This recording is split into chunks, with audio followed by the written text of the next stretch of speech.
So you believe that you can live a normal life now? Yes. Kathy Bennett has lived with an HIV infection for 21 years. Her outlook was bleak back in 1990 when she was first diagnosed with acquired immune deficiency syndrome, and her doctor began treating her with drugs that proved too toxic. He stopped and told her to go home. I laid in the bed for 4 months waiting to die because he told me, he said, I can't treat anything. But after she began treatments with a new class of drugs, Bennett's life changed, and now she's doing well and is a treatment counselor for AIDS patients. I don't look at this virus now that they know how to manage it as a death sentence. I'm living a normal life. I expect to be around a lot longer.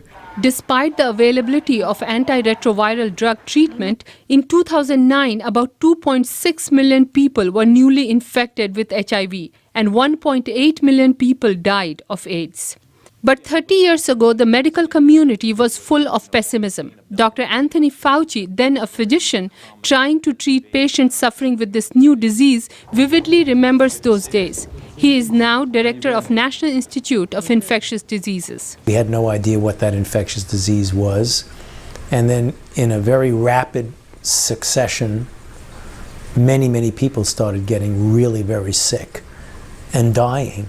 So it was a very disturbing, dark period of time where you didn't even know what was the cause of it. Slowly, medical experts gained a better understanding of the infection. It became clear a weakened immune system caused the condition.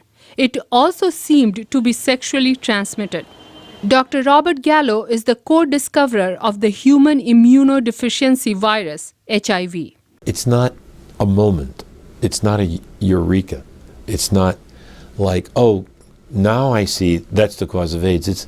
I tried to describe it to someone before. It's like peeling an onion. You know, you're getting step by step to get to the center, which is, this is the cause. But there were still no drugs or vaccines to combat the virus, and many experts were pessimistic. Then came a breakthrough in 1987 with the first approved drug, AZT.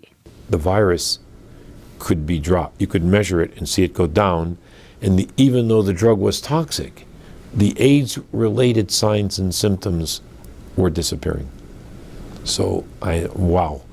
Hopes faded when HIV became resistant to AZT. But then in the 1990s, effective combination drugs were developed, and they have become the most potent weapon in the effort to battle HIV.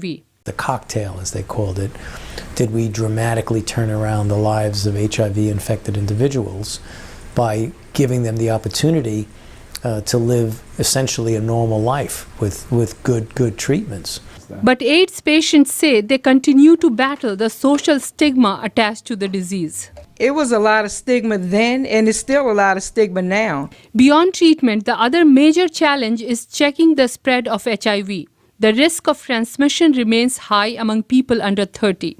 And at the Elizabeth Glaser Pediatric AIDS Foundation, the focus is on protecting infants and young children from infection.